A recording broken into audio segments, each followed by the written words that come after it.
You know what sucks about being a sales manager? Of course you do. The more you care, the more resources you provide, the more training you give your team, the more frustrating it is when the needle doesn't move. So before you waste another minute training your sales team or another dollar providing best-in-class resources, watch this video. In this video, you're going to learn why so much of your sales training is a waste of time and money. But more importantly, the one thing needed to fix it. I'm sure you believe you've seen it all, but this is different. There's a reason that some of the largest companies in the world now make sure their sales teams understand the information in this video. Trust me, if you're trying to get more from your sales team, there's something here for you. This isn't some edited marketing agency sales video, just me having a conversation with you that could prove to be extremely valuable. You see, the most flawed belief in sales management is that more sales training leads to more sales. But if you're watching this, I'm guessing you've realized that this isn't true, right? At a certain point, even great sales training doesn't move the needle. Sure, you get positive feedback from the team and they say all the right things. This was great, but it doesn't convert to more sales. So you try to pepper in some motivation. Maybe you need a bigger carrot or a heavier stick. Maybe even start thinking that your team isn't that good, but all of a sudden, boom, you learn about the newest sales training program that's going to end all other programs. And so you reignite the troops. This time, ladies and gentlemen, there's going to be accountability and follow-up and buy-in and video modules for your phone and role-playing and so on and so forth. But 6 months, a year later, you're still in the same place. You're 20% or you're 20%, and you're 80% or you're 80%. This problem is everywhere. This isn't just you. This is about 90 to 95% of the sales managers that I get to talk to. And just because you're not getting an ROI, it doesn't mean that the sales training you've selected is bad or that the sales training you're giving is good. It just means that your team needs more than sales training. What they actually need is a track to run on. What they need is a strategy. And simply piling more sales training onto reps who don't have an actual strategy, it's like pouring water into a bucket that has holes in it, right? It'll be wet for a little while, but it's the same end result. See, we often assume because our sales reps are hardworking and they're experienced that somehow they can run an effective business, that they work from some kind of strategy and they have some kind of intentional focus. But my experience has shown me most people given autonomy, they're scattered, they're overwhelmed, and their default setting for everything is to stay busy. It gets to the point where busy actually becomes a form of laziness because they believe activity solves everything. If sales are down, just make more calls, just follow up a few more times, right? Do more of what wasn't working. Have more windshield time. Get out there, shake the bushes. And sure, they're open to great ideas and shiny techniques and one-hit wonders disguised as best practices, but if it doesn't work immediately, it's forgotten. And so now, truth be told, a sales professional can use their work ethic and their current skill set, right? You kind of combine those two factors, their work ethic and their current skill set, and they can grind their way to a certain level, right? And maybe that's enough for some. Maybe that's enough for them. Maybe that's enough for you with certain reps that you have. But simply doing more of what got them where they're at won't get them to the next level. That grinding it out with work ethic and skills and your natural talents, it only gets you to a certain point. So if you have sales reps and they want to be at the top, they want to be at the top 5%, 10%, 20%, they need to pull on this third lever, right? They need to supplement this work ethic and their skills with an actual strategy. When I think of a salesperson without a strategy, I think of a really strong, really healthy fly, right? And this thing's flying around. It's trying to get out of the room, and it's slamming into the wall, and it's buzzing all over the place. And it's working hard, and it's great at flying. You can fly fast. But they're just going to bounce into things, and some are going to find a door and a window, and some are not. They're going to drop dead on the windowsill. And so when you think about your salespeople, right, just going out there and using up energy, no matter how good they are or what they do, they don't have a place to direct this. And so what a results-based strategy does is it consistently directs this motivation, this energy, the skills they acquire, and it directs it toward activities that get them the biggest return on investment. So, and just to be clear, we're not talking about a strategy. I'm not talking about their 15-page business plan at the beginning of the year with graphs and focus lists and these are my strengths and these are my weaknesses. And again, some of those tasks are important to do.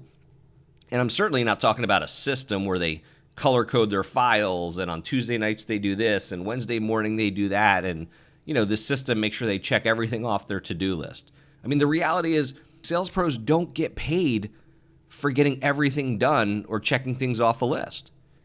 They get paid for results. Just like you, just like me, they get paid for results. And so the strategy has to reflect that. So what I want to do is I want to introduce you to a process to help your sales reps develop a strategy.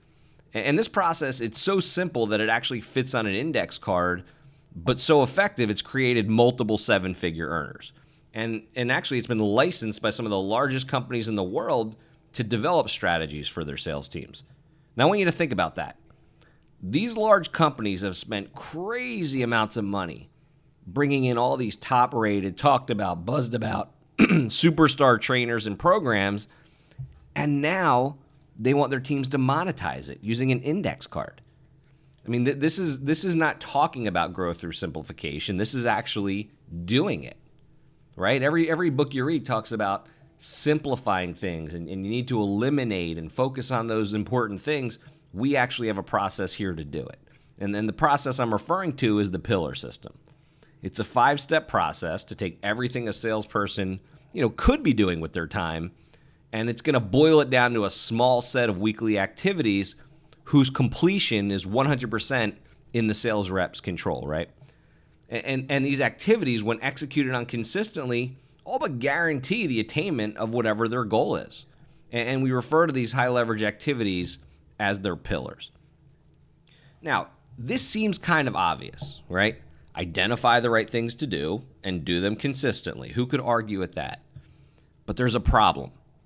You see, in the past, I always assumed that entrepreneurs, salespeople, just people in general knew what the right things to do were.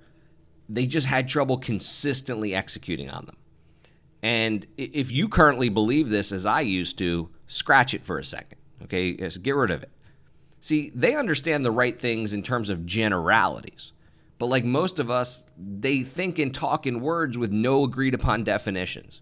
You're going to hear phrases from your sales reps like double down on or get better at, do more of, focus more on, optimize.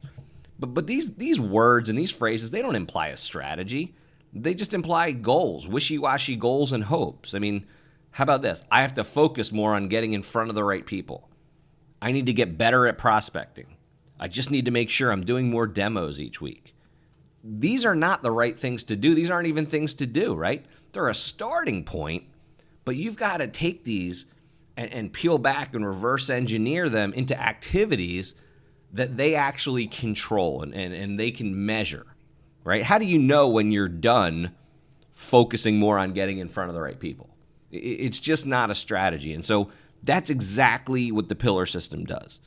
The questions and the criteria included in the process are going to result in each member of your sales team having a custom set of pillars based on their own circumstances, their own abilities.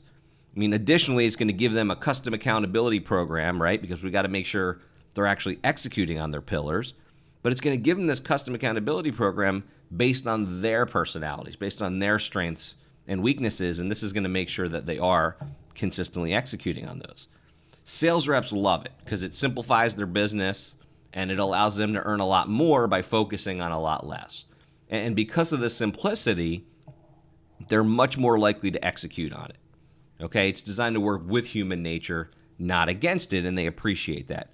You as the managers, the trainers, you're going to love it because instead of, just seeing meeting counts or activity counts and sales numbers, you're going to now get to see in that blind spot in the middle, right? What's happening between these meetings and sales actually coming in. You're going to know specifically what a salesperson is actually doing on a week-to-week basis. And not so you can micromanage them, but so you know how to assist them and help them identify where their bottlenecks and potential weak spots are. Furthermore, it's going to give you a much larger return on investment on the sales training you do bring in or you do give. Because when they select their pillars, your team, and you get these pillars down, there's going to be obvious skill gaps that are going to have the biggest impact on their business. And lastly, over time, the pillar system is going to become a foundational framework for both you and your team. Any current systems and trainings that you have can be incorporated right into the pillar system. We're not replacing things, okay? We're monetizing, we're weaponizing, we're putting a point on it. And as your business changes and new initiatives are introduced and you get access to new data and you bring more resources to the table, we now have a place to incorporate them, right? Incorporate and monetize them. It's just not more stuff. It's just not more things getting piled on. And so if you like what you're hearing, if you like the idea of helping your sales reps develop a strategy to monetize their skills and monetize their sales training, make sure you grab a copy of my book, request a free one, or just reach out to me directly. This is Brian Margolis from productivitygiant.com, and I look forward to assisting you.